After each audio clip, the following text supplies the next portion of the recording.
Coucou tout le monde, bienvenue sur ma chaîne Kendrazden. Je suis ravie de vous retrouver pour une nouvelle vidéo. Bon, aujourd'hui ça sera un sujet un peu plus sérieux, moins en légèreté, mais c'est important, il faut qu'on en parle. Donc sans plus attendre, passons la vidéo. Allez, jingle.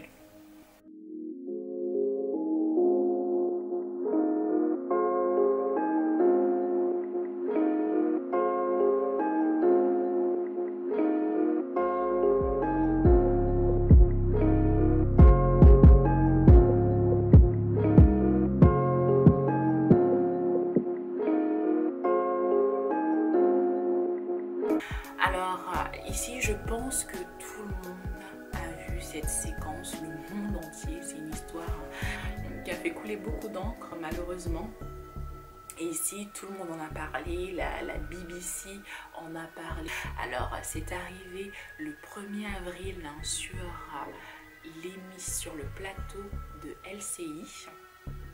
On a vu ici un échange entre le docteur Jean-Paul Mira, le chef de la réanimation à l'hôpital Cochin à Paris, et le professeur. Et donc on les voit parler ici d'une potentielle application du vaccin BCG contre le coronavirus. Parce que tout simplement il y a une phrase en particulier ici qui nous a remis les idées en place de quelque manière et qui nous a rappelé ici une chose très simple, que nous ne sommes pas tous égaux face à la maladie. Je vais vous faire écouter l'extrait qui a été assez important, qui a choqué ici beaucoup de personnes. Je peux être provocateur. Est-ce qu'on ne devrait pas faire cette étude en Afrique où il n'y a pas de masque, pas de traitement, pas de réanimation, un peu comme c'est fait d'ailleurs pour certaines études dans le sida, où chez les prostituées, on essaye des choses parce qu'on sait qu'elles sont hautement exposées et elles ne se protègent pas. Qu'est-ce que vous en pensez? Voilà, c'est cet extrait qui a énormément choqué. Alors, je suis là pour en discuter avec vous, de rentrer dans le vif du sujet, la phrase exactement et ce que ça signifie, ce que ça peut signifier. On va parler au préalable du BCG, parce que je pense qu'il faut un petit peu démystifier ce qui peut se dire sur ce BCG. Par exemple, certaines personnes sont tentées de penser que c'est le vaccin lui-même donc qui est l'expérimentation, alors que pas du tout. Le BCG n'est pas quelque chose qu'on vient de découvrir il y a 5 minutes. Le vaccin en lui-même n'est pas l'expérience. Ce qui ici, c'est son application. Ils vont expérimenter, ils vont essayer de voir son application ici en ce qui concerne le coronavirus. Mais le vaccin lui-même, il n'est pas du tout expérimental. Le BCG, de son nom complet qui signifie bacille de Calmette et Guérin, par rapport donc ici aux chercheurs qui l'ont découvert, Albert Calmette et Camille Guérin, qui l'ont découvert en 1921. Et ce bacille, en fait, c'est un micro-organisme dérivé, donc qui est dérivé ici du bacille tuberculeux bovin. Donc oui, bovin, vous avez bien entendu, donc ça provient ici d'un animal et non humain. Bacille, juste une petite parenthèse, bacille signifie très proche, qui est très proche par contre du bacille tuberculeux humain qu'on appelle le bacille de Koch. D'accord, et c'est le bacille de Koch qui nous donne ici les différentes formes de tuberculose humaine.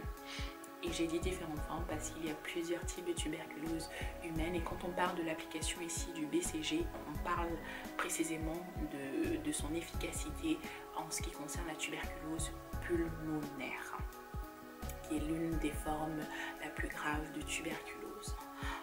Donc ici, le bacille bovin et le bacille humain sont assez proches. C'est d'ailleurs pour ça que le vaccin du BCG fonctionne. Et donc c'est la version atténuée du bacille bovin que l'on a utilisé pour le vaccin BCG.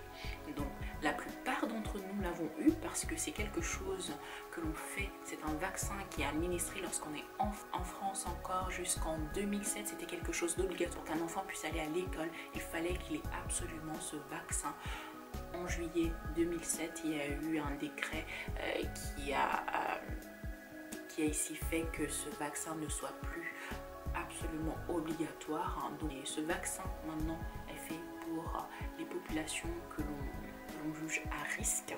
Ici, personnes qui proviennent d'environnements, de régions dans le monde où la tuberculose fait rage, où la tuberculose ici atteint de nombreuses personnes, où il y a un taux de mortalité et ici d'incidence de la tuberculose. Donc ici je vous ai d'ailleurs même ressorti pour cette vidéo mon ancien carnet de santé, celui de ma mère et moi, parce que donc elle l'a eu quand elle était enceinte, et on voit ici quelles étaient les règles de l'administration du BCG à l'époque, donc à la fin des années 90, du moins au Cameroun. Ici c'est comme ça que c'était noté sur mon carnet de santé. Donc beaucoup d'entre nous l'ont même eu à plusieurs reprises, ont eu plusieurs injections de ce vaccin, et je l'ai eu, et donc comme vous le voyez, je suis là, je me porte bien. Vous avez certainement une cicatrice, hein, peut-être au niveau de votre épaule, c'est possible. Ou alors, si vous êtes comme moi et que vous aviez eu un médecin super doué, vous l'avez peut-être ici. J'ai ma petite cicatrice là, je suis pas sûre que vous puissiez la voir, donc bon. Ce vaccin n'est pas expérimental, ce vaccin il est connu, c'est son application ici en ce qui concerne le coronavirus qui sera la grande expérience, d'accord? Donc après effectivement ça peut emmener beaucoup de questions, parce que pourquoi utiliser le BCG? Je viens de vous le dire, c'est un vaccin infantile, on le fait quand on est enfant, c'est une efficacité à peu près de 75 à 85%. Ça peut emmener beaucoup de questions parce que son efficacité sur les personnes adultes a été justement en ce qui concerne la tuberculose, on a vu que ça ne faisait pas grand chose. C'est surtout pour protéger les enfants contre les formes les plus graves de tuberculose, donc la tuberculose pulmonaire. Donc ici, moi je me dis que en ce moment on traverse tous le coronavirus, donc on n'a pas vraiment le temps de s'attarder sur quelque chose, donc pour moi, bon, je me dis pourquoi utiliser ce vaccin. Mais écoutez, si les scientifiques y voient quelque chose, une potentielle application, et clairement s'il y a de l'argent à dépenser dans cette recherche, pourquoi pas, allez-y. Mais donc voilà un petit peu mon petit topo sur le BCG. Le BCG en lui-même, le vaccin, n'est pas quelque chose ici qui va vous rendre malade. Donc ne rentrons pas dans la psychose ici de penser que ce vaccin est dangereux. Et beaucoup d'entre nous, justement les minorités, les populations africaines notamment, nous l'avons eu parce que donc le continent africain fait partie des zones à risque en ce qui concerne la tuberculose, et ça concerne également l'Asie du Sud, l'Amérique latine et des pays de l'Europe de l'Est. Alors maintenant on va revenir sur les propos, la version éditée qui a fait le tour du monde, mais il faut vraiment regarder la version entière, et on voit ici le professeur qui d'abord nous dit, on y pense à faire des expérimentations sur ce vaccin, et il commence ici à décrire dans quelle région du monde ça va être fait. Il parle notamment que c'est quelque chose qui vient de commencer en Australie, donc l'Australie le fait activement. Il parle de plusieurs pays en Europe sur lesquels on le fait, et fortement qu'on va le faire en France. Je vais vous mettre d'ailleurs le lien de la vidéo complète que vous puissiez voir par vous-même. Ici là en haut, vous pouvez cliquer dessus, le voir par lui-même. Ce qui est choquant ici, c'est que quand Monsieur Mira intervient, il aurait pu lui donner ici n'importe quelle partie du monde, parce que la liste des pays que le professeur Loche avait exposé précédemment n'est en aucun cas exhaustive. Il aurait pu lui dire, ah oui effectivement, mais pourquoi pas la Chine par exemple? La Chine qui est supposée être l'épicentre du virus. Pourquoi pas la Chine? Est-ce que la Chine va participer à cette expérience? Pourquoi pas les États-Unis? Les États-Unis qui sont en train de souffrir à l'heure actuelle. Donc il aurait pu ici dire n'importe quel autre pays, mais il a choisi de dire ici le continent africain. Et donc bien sûr il a ses raisons. D'accord? Et si on décortique sa phrase, si je peux être provocateur, pourquoi? Pourquoi la phrase si je peux être provocateur. Parce qu'il savait bien ce qu'il allait causer.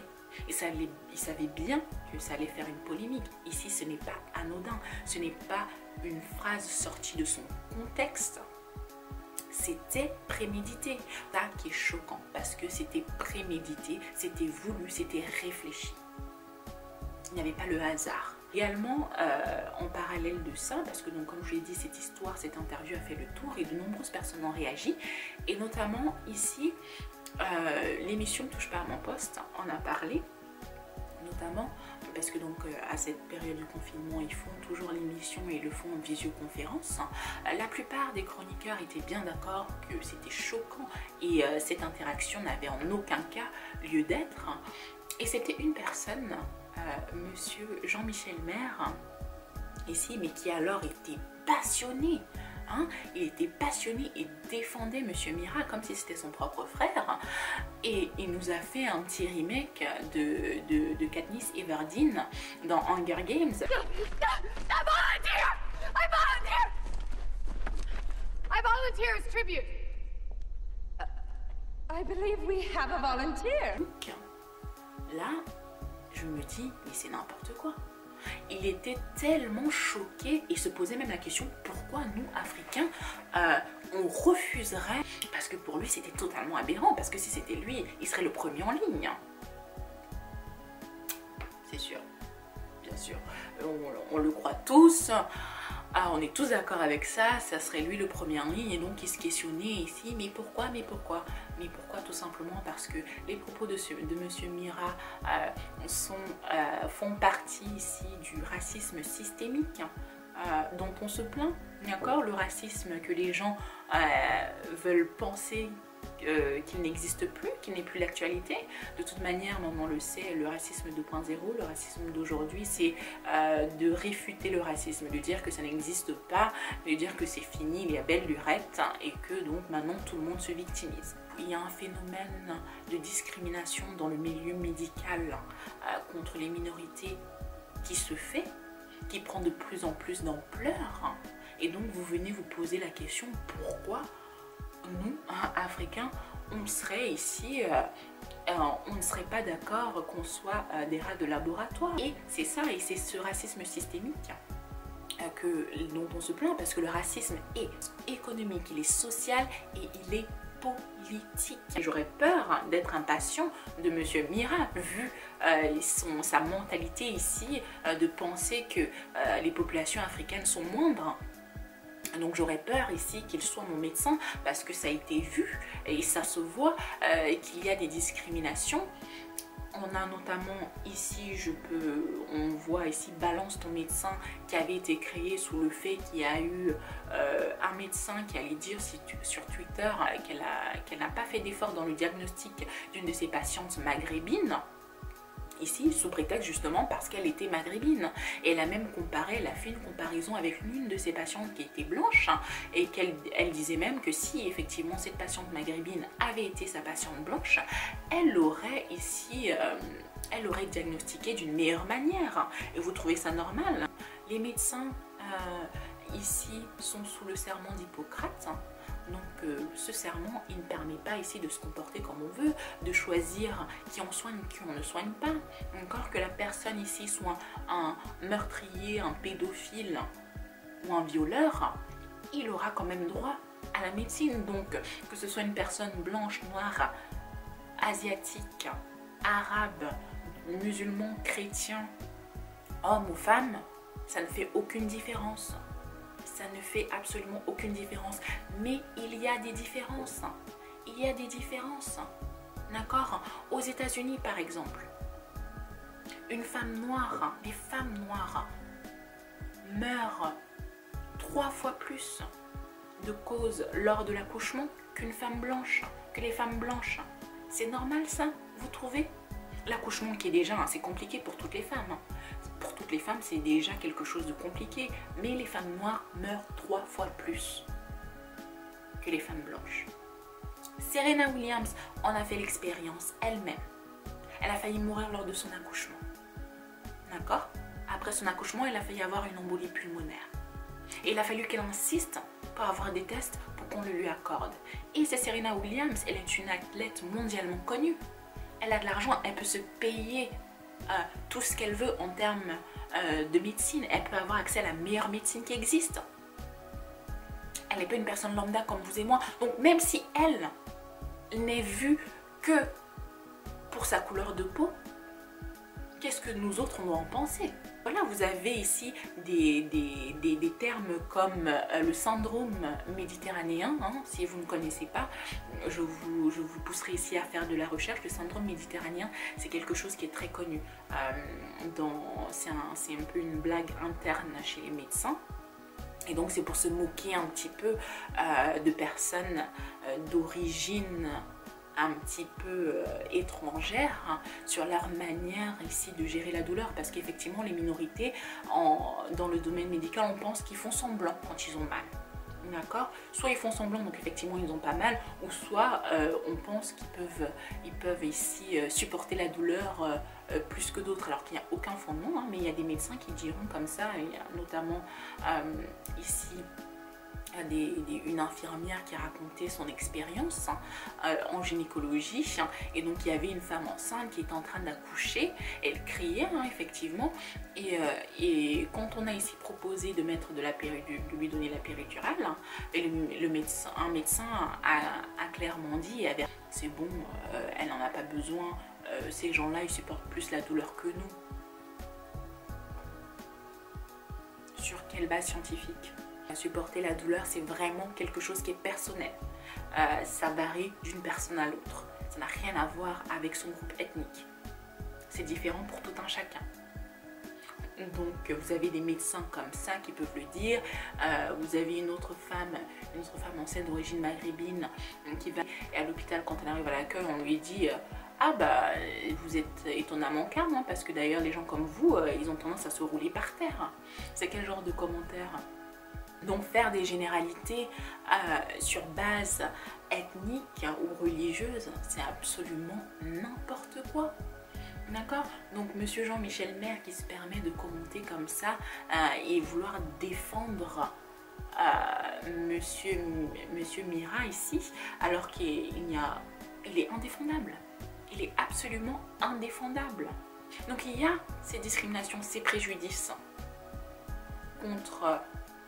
contre les minorités. Ici, Mira sur le plateau ici parle pour essayer de défendre sa proposition ici pour un vaccin en Afrique. Il parle des expériences qui ont été faites sur le sida. D'accord? Il le dit avec un cynisme incroyable, parce que cette expérience, elle n'était pas un succès, hein. D'ailleurs, cette expérience, elle a fait un scandale. Et monsieur Jean-Michel Maire, qui est un journaliste, devrait se renseigner plus, parce que donc cette expérience avait été faite sur 400 prostituées au Cameroun, à Douala. Et ça n'a pas été fait donc dans les règles des essais cliniques. Ça a d'ailleurs fait un scandale, ça a fait un tollé énorme bien après. Mais il y a eu de nombreuses femmes qui ont souffert. Et de nombreuses femmes qui ont souffert. Donc ici, pour essayer d'appuyer sa théorie, ici sa volonté, nous sortir un exemple d'un essai clinique qui a été mal fait, qui a été bâclé, et le sort comme ça, dans le plus grand des calmes, avec cynisme, devant des millions de téléspectateurs. Et je suis sûre des personnes vont dire ah oui, certainement s'ils font ce genre d'expérience, mais ce ne sont pas de bonnes expériences. C'est des expériences où les participantes ont été manipulées, ont même été encouragées à se mettre à risque. Et monsieur Mira le dit, oh bah oui, on le fait comme on l'a fait là, allez, on peut le faire. Non, non, non. Non, monsieur Jean-Michel Maire, non, monsieur Mira. Ici, il y a une histoire derrière tout ça, une histoire, un passé assez douloureux où les Africains ont été utilisés. Et d'ailleurs, par rapport à ça, si vous voulez en savoir plus de ces expériences, je vous conseillerais de regarder la vidéo qu'a fait Crazy Sally, qui est une youtubeuse que j'admire énormément. Elle a fait un travail monstre, mais un travail magnifique sur la mémoire de ces actes barbares, hein, parce qu'il n'y a aucun autre mot pour qualifier ce qui s'est passé, c'est juste des actes de barbarie. Et elle a fait un travail mais immense, un travail énorme. Et je vais vous mettre la vidéo quelque part ici, soit là, je pense qu'elle sera ici. Je vais vous la mettre ici. Cliquez dessus, allez la voir, partagez-la, donnez-lui de la force, soutenez-la. Je sais qu'elle a également fait une cagnotte parce que sa vidéo a été démonétisée par YouTube, hein. C'est comme ça généralement quand on parle de ces sujets. Partagez sa vidéo, je pense que vous allez apprendre beaucoup. Elle peut toucher parce que c'est des faits effectivement qui sont horribles, hein, très tristes, mais c'est important. Je suis sûre que vous allez apprendre beaucoup. Il y a des expériences que je pense que vous ne saviez pas, qui ont été pratiquées sur nos frères et sœurs africains, et donc on a effectivement ce devoir de mémoire, on se le doit à nous-mêmes. Allez voir sa vidéo. Elle a vraiment fait un travail monstre, c'est énorme. Et allez voir cette vidéo d'ailleurs, monsieur Jean-Michel Maire, allez voir aussi sa vidéo, ça va peut-être vous apprendre 2-3 choses à propos de l'histoire, hein, et ça fait pas de mal en tout cas. Donc ici, donnez-lui de la force, elle mérite, et merci beaucoup Crazy Sally pour avoir fait cette vidéo. Monsieur Mira est quelqu'un d'indéfendable. On ne peut pas défendre ses propos, il n'y a rien à défendre là-dessus, et ce qu'il a dit est totalement inadmissible. En ce qui concerne effectivement le vaccin, ici, personne ne dit que l'Afrique ne doit pas faire partie de la solution, d'accord? C'est en aucun cas ce que l'on dit. Personne ne dit que oui, l'Afrique doit être exemptée de tout ce qui va se passer pour essayer de trouver un remède contre le coronavirus. Non. Pas du tout, ce n'est pas ce qu'on dit, parce que c'est une pandémie, d'accord, on ne peut pas dire ça, c'est une pandémie, ça touche tout le monde. Par contre, ce que l'on demande, ça va être de la transparence. Ça va être de la transparence, parce qu'on a une histoire commune, l'Afrique a une histoire commune avec l'Occident, ici, par rapport à ces expériences. On va demander de la transparence par rapport à ces expériences, d'accord. On va demander ici qu'elles soient faites de la même manière qu'elles soient faites en Europe. Parce qu'on ne veut pas de bavure, on ne veut pas ici que ce soit pris à la légère, parce que pour des essais cliniques, il y a des règles, il y a des lois qui sont faites ici pour protéger les personnes qui décident de participer à des essais cliniques. Et ces lois ont été bafouées à plusieurs reprises. Il s'agissait de minorités et de populations africaines. Donc non, pour cette fois-ci, non, on ne veut pas, on ne veut absolument pas que ce soit bâclé. Si c'est un succès, par exemple, prenons l'exemple que effectivement le BCG ici permet de lutter contre le coronavirus. Si effectivement c'est un succès, il faut également se poser la question: qui va avoir accès au vaccin en premier lieu? Combien de vaccins seront disponibles? Parce qu'on est 7 milliards et des poussières sur Terre, croyez-moi, il ne va pas avoir 7 milliards de vaccins. D'accord? Il faut se dire ça, il faut se dire quelque chose qui est réel. Rien n'est fait par altruisme dans le milieu pharmaceutique.